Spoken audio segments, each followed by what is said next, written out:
This is the only reason why right now in the community, you can get a 10% ROI on your money in 120 days, a minimum of 25,000 investment. We want it to be low hanging fruit enough that the average person, if they have some disposable income sitting to the side, that they can get in. Or if they have business credit card, they want to charge it to their card, you could get in.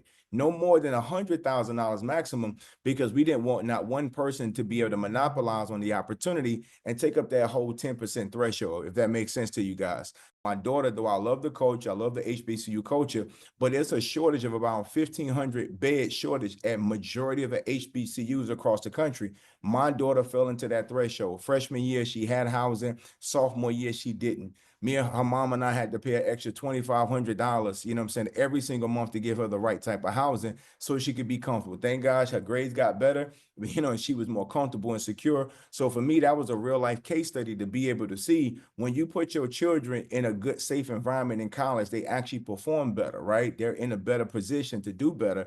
But the phase 2 for us will be that student housing project. So this $2 million capital raises to open up an opportunity to the community to be able to come in and be a part of this infrastructure. These are the secrets of the wealthy that most people don't get a chance to benefit from. But based on this call, you guys can. Now, this particular piece of it is really, really dear to my heart because, again, my deal is finance. And so teaching financial literacy to our community is this. This is part of basis closing process. Now, just imagine for me for just a moment, you get your home, you're part of the base network.